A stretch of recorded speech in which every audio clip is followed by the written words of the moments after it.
I'm Dr. Keith Graham from the School of Teacher Education at National Taiwan Normal University. Welcome to my office hours. Today's question is about student responses. The teacher asked, what should I do if students don't answer my English questions or they answer me in Chinese? This is a very common concern among Taiwan's bilingual teachers. And unfortunately, there's no simple answer because every situation is different. Let's begin by examining why a student might not want to answer a question in English. One reason might be they didn't understand the question. Bilingual teachers must make sure that any question asked in English is understood by the majority of the class. To do that, you need to KISS your questions. KISS stands for keep it super simple. KISS questions keep the number of words in your question to around 5.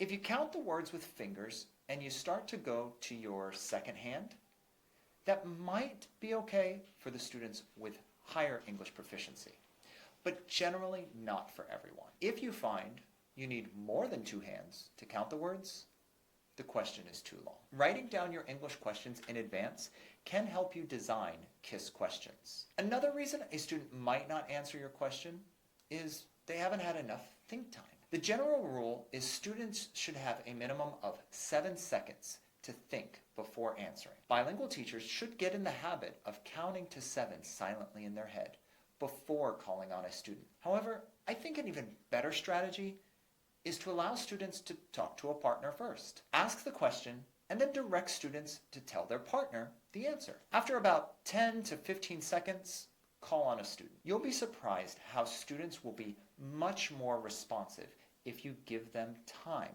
to think and prepare first. A third reason is students might not know you expected an English answer. This can be especially true for teachers who usually speak Mandarin Chinese in class. The students might think you are okay with them answering in Mandarin, since that's normally the language you use. Sometimes you may give students options to answer in either English or Chinese, but you should expect that they will almost always answer in Mandarin. If you really want an English answer, you have to make that expectation clear to your students. Ask your question and then say, please answer in English. By doing that, students will be clear about your expectations and know that this time you want English. A final reason is students may not be sure how to say the answer properly. In a previous video, which I will link here at the top, I shared how to use substitution tables to support student output. A substitution table is the perfect support for students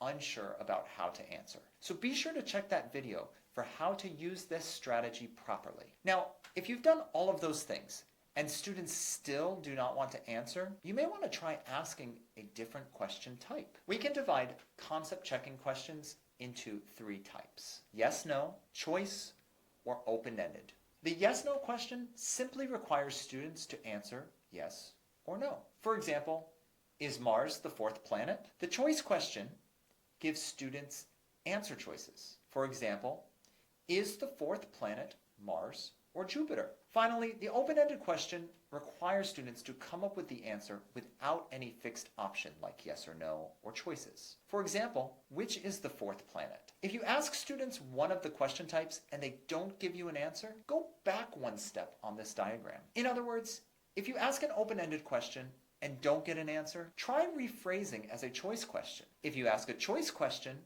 and there is no answer, rephrase as a yes-no question. This strategy can often be the key to getting students to say something in response to a question. And once you get them to say something once, it becomes easier to get them to say something else again. Thank you for attending my office hours. If you have a question you'd like me to answer on this channel, send me an email at kmgraham@ntnu.edu.tw. I'll see you next time.